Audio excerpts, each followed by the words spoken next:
할렐루야. 편히 주무셨습니까? 얼굴을 보니까 빵긋 하셨어요. 오래간만에 들어보는 말이죠.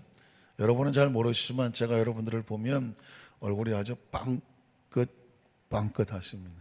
은혜 받고 하나님을 사랑하고 오늘 이 새벽의 예배를 삼아에 달려오는 모든 손길 가운데 하나님의 생명과 은총으로 충만히 채워주실 것을 믿습니다.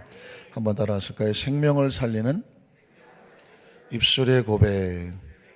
이런 제목으로 말씀 은혜를 나누기 원합니다. 제가 어느 책을 읽다가 보니까 처음 듣는 듯한 고사성어 하나가 있더라고요.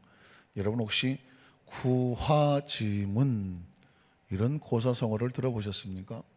지문 그러면 무슨 문이다 이런 의미를 가지고 있는데 구화, 입구자에 화를 불러한다는 그런 화거든요. 입이라고 하는 것은 모름지기 화를 불러오는 문이다. 겁이 덜컥 나죠? 입이라고 하는 것이 맛있는 것만 열심히 먹는 건 줄 알았더니 구화지문.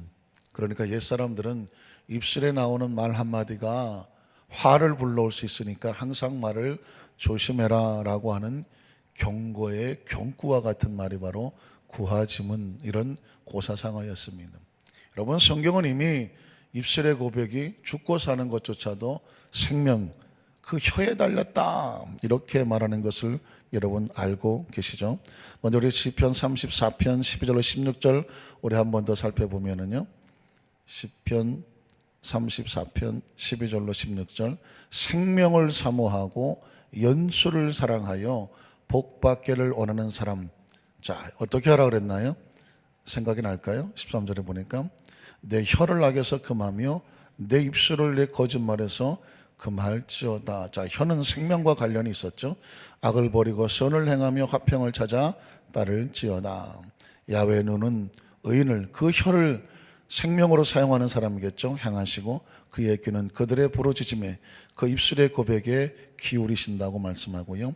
야훼 얼굴은 악을 행하는 자, 다르게 말하면 악한 말을 행하는 자를 향하사 그들의 자체를 땅에서 끊으려 하시는도다 라고 하는 말씀을 여러분 기억하십니까? 잠언 18장 20절로 21절에도 이렇게 말하죠. 사람은 입에서 나오는 열매로 말미암아 배부르게 되나니, 21절, 곧 그의 입술에 나는 것으로 말미암아 만족하게 되느니라. 죽고 사는 것이 혀의 힘에 달렸나니 혀를 쓰기 좋아하는 자는 혀의 열매를 먹으리라.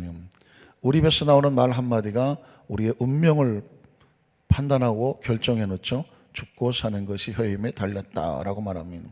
그래서 여러분 오늘 성경 본문 잠언 4장 23절로 24절에도 보면 모든 지킬 만한 것 중에 더욱더 네 마음을 지켜라. 생명, 마음과 생명은 같이 가죠. 생명의 근원에 의해서 남으니라. 그리고 이어져 나온 말이 24절이라고 말씀했는데 구부러진 말을 내 입에서 버리며 삐뚤어진 말을 내 입술에서 멀리하라. 그러니까 입술은 생각 그리고 마음, 이 연결이 될 수 있는 것이죠. 입술, 생명, 마음, 생각. 입술의 말 한마디가 생각과 마음을 판단하게 하고 결국 그것은 생명과 사망하고 연결된다라고 성경은 우리에게 놀랍게 말씀하고 있습니다.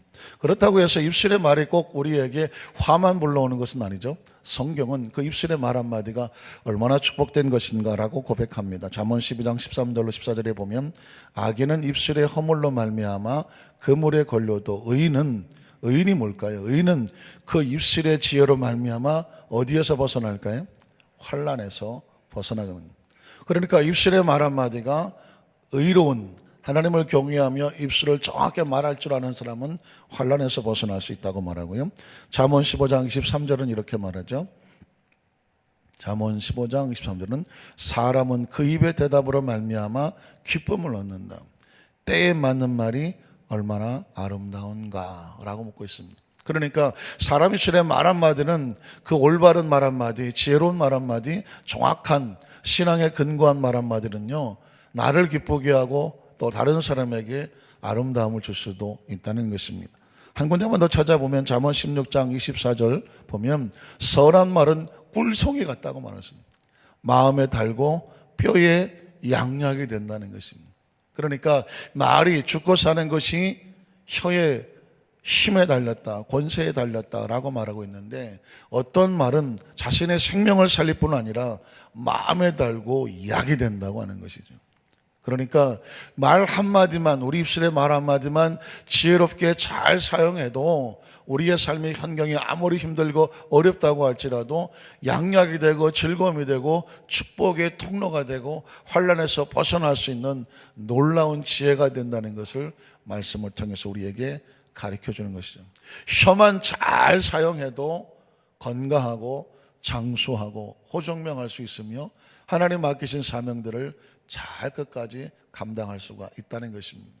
제가 목회를 하면서 참 황당한 예배라고 할까요? 제가 목사 안수를 딱 받자마자 어느 집사님이, 목사님 제가 2장 예배를 드려야 되는데 2장 예배를 좀 드려주십시오. 목회 예식서에도 없는 2장 예배가 있어. 누가 이장님이 되시나? 그랬더니 눈치채셨지만 이장님이 되는 2장 예배가 아니라 무덤을 하나 파서 그 유골을 가지고 다른 한 곳에서 그걸 다시 파서 거기다가 합장을 하는 거예요. 예배를 2번 드려야 되는 거예요. 2장 예배와 합장 예배를. 그건 목회 배워본 적도 없고 목회 어떤 예식소에도 순서에도 없는 겁니다. 그냥 목사 안수 받자마자 2장 예배와 합장 예배를, 이걸 어디 가서 물어볼 수도 없어서 예식서를 가지고 잘 이렇게 해서 예배를 드렸던 기억이 나는데, 또 하나는 뭐냐면 연세가 이제 너무너무 이제 연만하셔서 고령이 되신 거죠. 그래서 교회에 나올 수 있는 힘이 없어요. 힘이 없어서 이제 집에 오셔서 마지막 교회를 이제 고만 나가는, 왜냐하면 너무 힘이 없어서 움직이기가 어려워서 병이 들은 것이 아니라 고령이 되셔서 교회를 나가기가 어려운 이제 그런 상황이라 집에 오셔서 마지막 예배를 드려달라, 그런 예배를 또 가서 드린 적이 있었어요.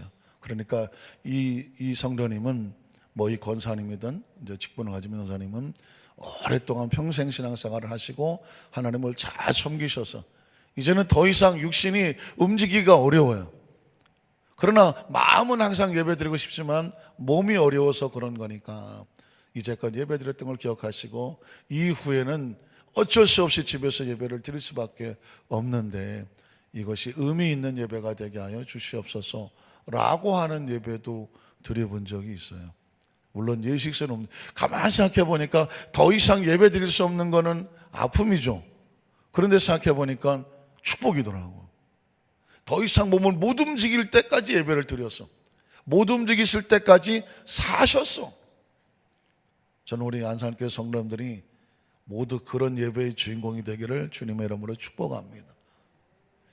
좋은 건가 나쁜 건가 의미가 조금 이렇게 아멘 소리가 그러니까 더 이상 너무 오래 사셔서 건강하게 사신 거예요. 오래 사셔서 더 이상 교회 나가기가 몸이 힘들어서 얼마나 사신 거예요? 그냥 100세 가까이 사시는 거예요. 마음에 안 드시는 모양인데 그럼 150세까지 사시는. 자, 오늘 성경에 보면 이처럼 그 입술의 고백이 운명을 좌우하는데 믿음의 선배들은 어떤 신앙 고백을 했을까?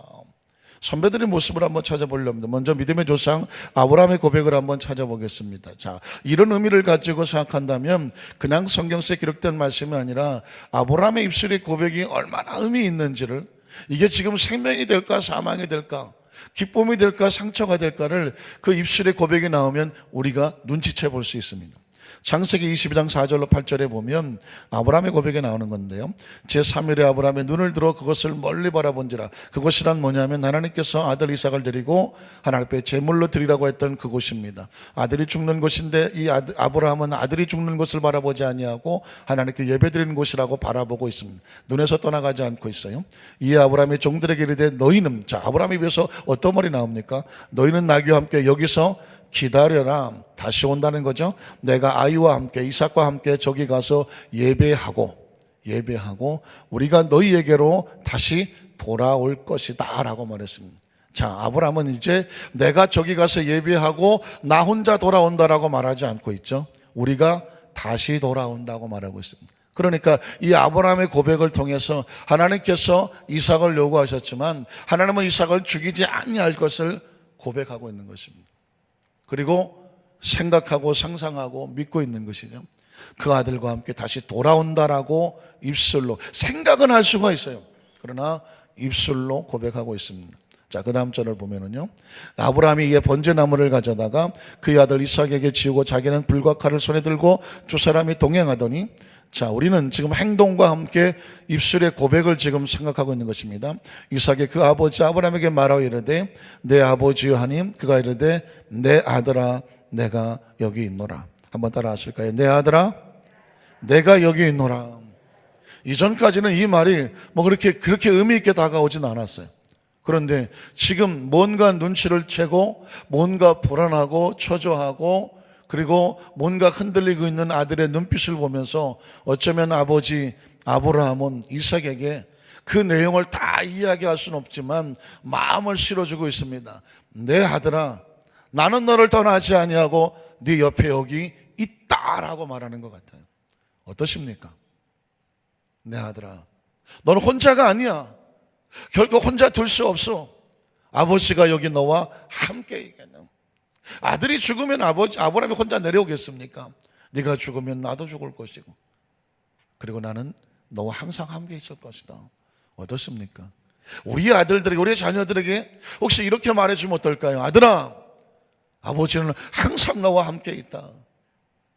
딸아 엄마는 너와 항상 함께 있다.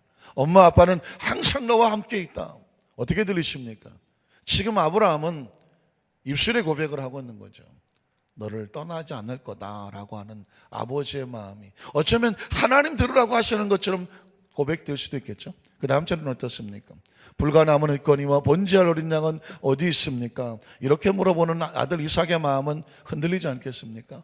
뭔가 불안하지 않겠습니까? 아브라함은 이렇게 말합니다. 내 아들아 번제할 어린 양은 하나님이 자기를 위해서 친히 준비하실 것이다. 여러분 성경 속에 나온 믿음의 선배들의 그 말 한마디 한마디를요 의미 있게 하나씩 하나씩 그 속에 담겨져 있는 신앙의 고백을 우리가 한번 살펴볼 필요가 있습니다. 결국 어떻게 되었을까요? 창세기 20장 10절로 12절에 보면 이 고백은 고백대로 되었습니다. 손을 내밀어 칼을 잡고 그 아들을 잡으려 하니 이것은 하나님 말씀에 순종하는 것이죠. 야훼 사자가 하늘에서부터 그를 불러 이르시되 아브라함아 아브라함아 하시는지라 아브라함이라 이르되 내가 여기 있나이다. 이 말도 의미가 있어요. 한번 따라 하실까요? 내가 여기 있나이다. 크리스찬은 항상 어디 있어야 될까요? 하나님께서 명령하는 곳에 그 말씀이 순종하는 곳에 있는 거죠. 내가 여기 있나이다. 그랬더니 사자가 이르시되 그 아이에게 내 손을 대지 말라. 이삭이 살았나요? 죽었나요? 아브라함은 믿고 있었거든요. 내 아들 이삭은 죽지 않는다.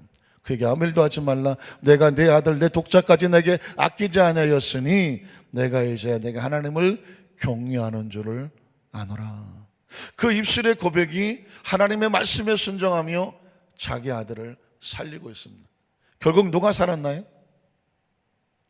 이건 좀 고난도의 질문인데 아브라함의 입술의 고백이 하나님의 말씀을 순종하며 그 말씀에 순종하게 하고 그 아들 이삭을 살리고 결국은 누가 살아요? 내가 사는 거죠. 내가. 자식이 죽고 내가 어떻게 살겠어? 그리고 하나님 말씀에 순종하지 않고 내가 어떻게 살겠어요? 그 입술의 고백이 결국 놀랍게도 아름다운 결과를 가져오고 결국 13절로 14절에 보면 아브라함의 고백은 결코 헛되지 않았습니다.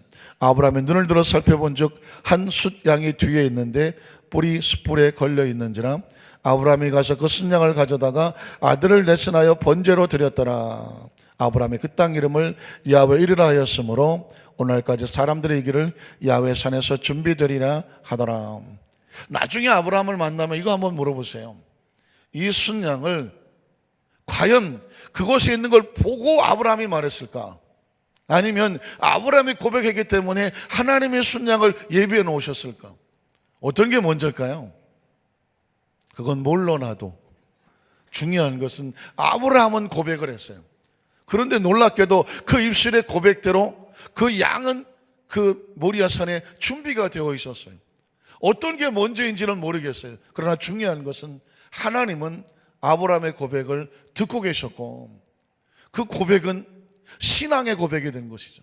하나님을 믿고 하나님을 상상하고 하나님의 꿈을 꾸고 그 입술로 고백해 놓았는데, 그 고백대로 그 산에는 순양이 예비되어 있고, 그래서 하나님 이름을 뭐라고 불러요? 야훼 이레 하나님이라고 불렀다는 것입니다. 두 번째로 야곱의 고백을 보면은요, 창세기 28장 10절로 15절에 보면 하나님과 야곱의 만남입니다.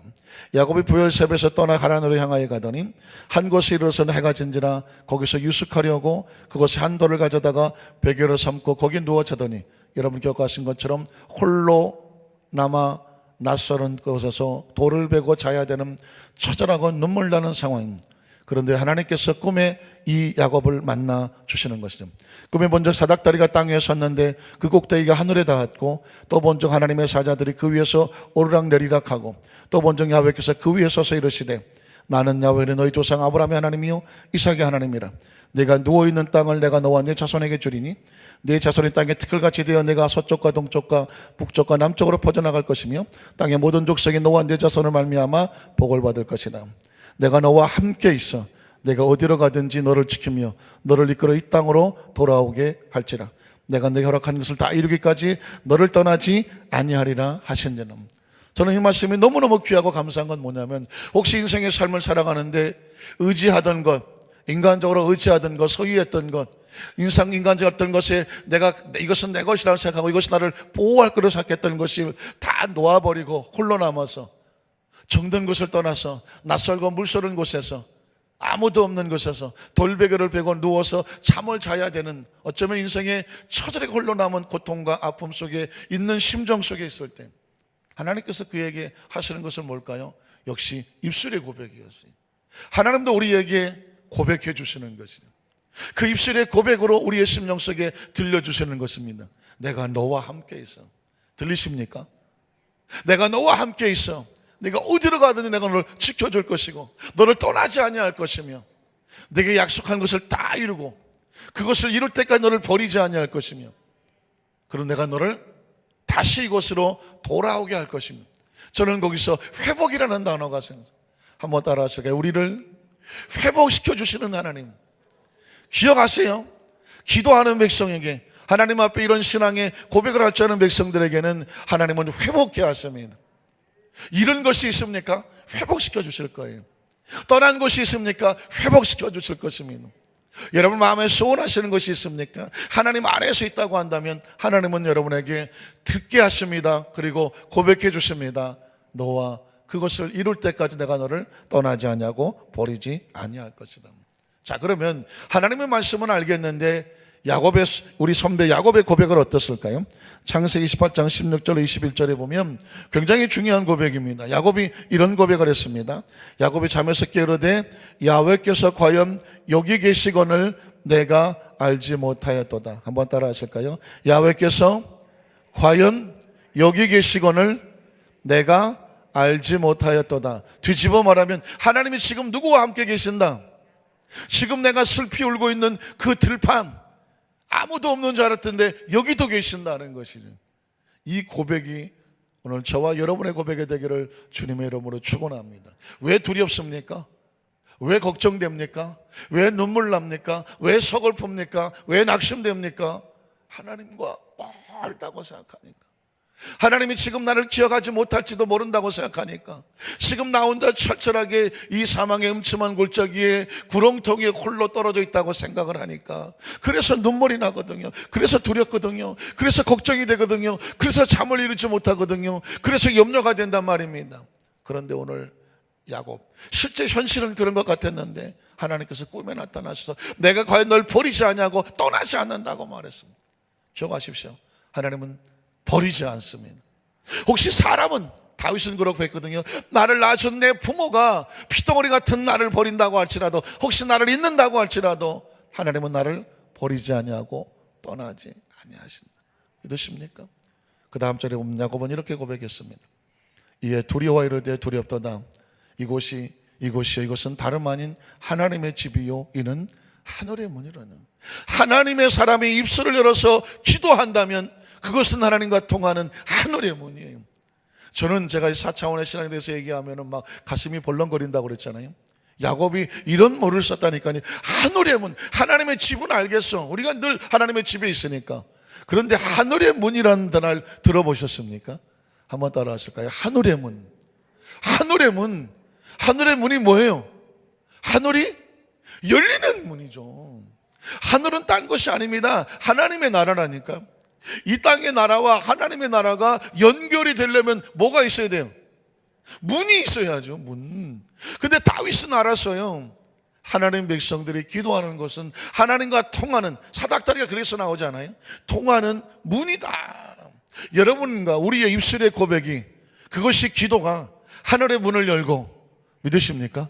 하나님과 교통하고 교제하는 축복의 통로가 된다는 사실을. 그래서 기도하는 백성은 망하지 않아요. 기도하는 백성은 두려워하지 않아요. 기도하는 백성은 결코 혼자가 아니에요. 왜? 하나님과 뭐하고 있으니까?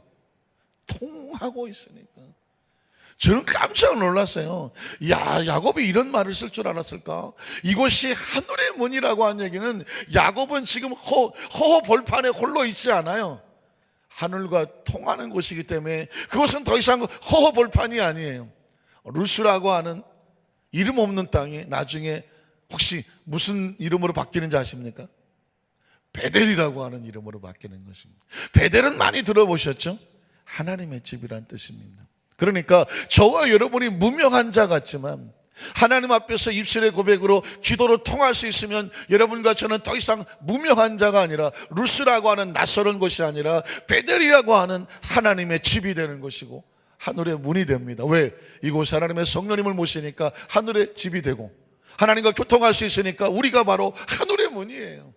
믿으십니까? 왜? 우리 입술을 통해서 하나님의 말씀이 나갈 수 있고 하나님의 이름이 나갈 수 있고 찬양이 나갈 수 있고 복음이 나갈 수 있으니까 우리가 움직이면 하늘의 문이 움직이는 것이.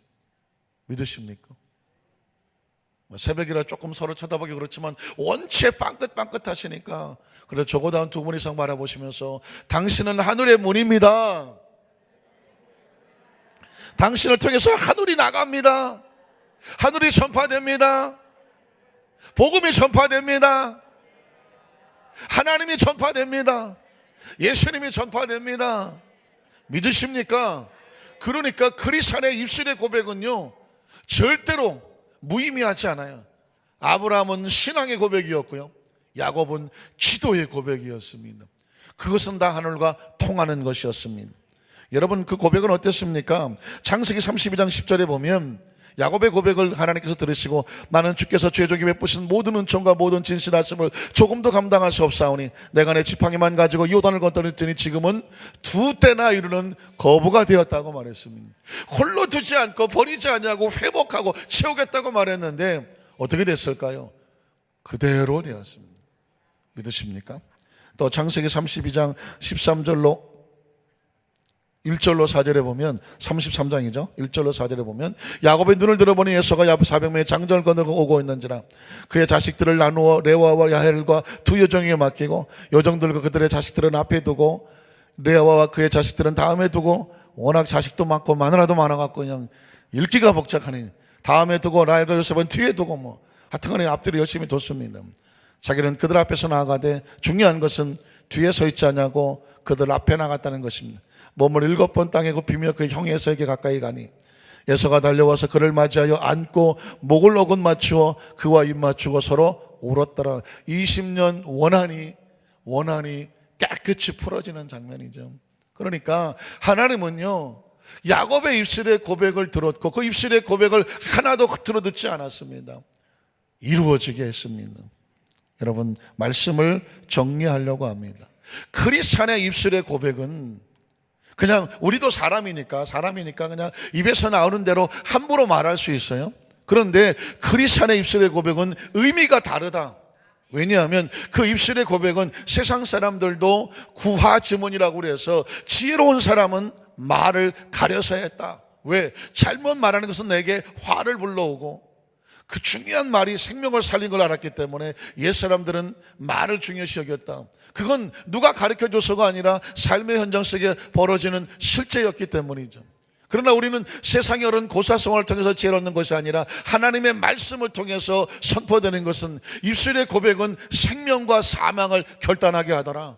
하나님은 크리스찬들의 입술의 고백을 귀중히 들으시더라.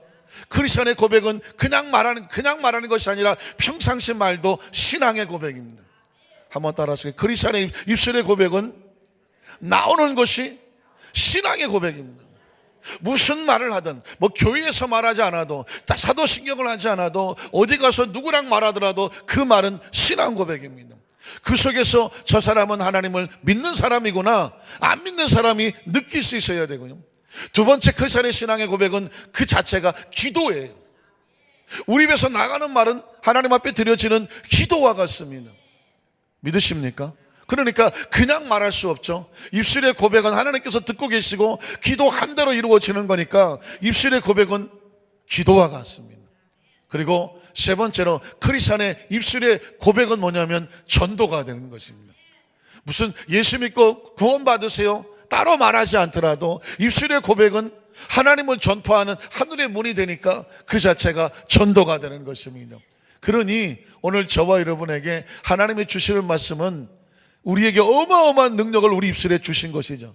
세상 사람들은 그냥 나오는 대로 말하고 그 말이 그냥 왔다 갔다 엉망진창, 어떤 좋은 말 했다 나쁜 말 했다 막 섞여 말하는 섞어치기가 될지 모르지만 하나님 백성들은 이 말 한마디가 얼마나 중요한지 알기에 그 입술에 내 입에서 나간 그냥 대화하는 곳에서도 신앙의 고백이 되고 대화가 기도가 되고 대화가 전도가 되는, 그래서 생명을 살림으로 하나님께 말씀에 순종하고 그 입술의 고백으로 우리 가정이 살고 공동체가 살고 결국 내 입술의 고백이 나를 살리는 축복의 통로들, 그런 주인공이 되기를 주님의 이름으로 축원합니다.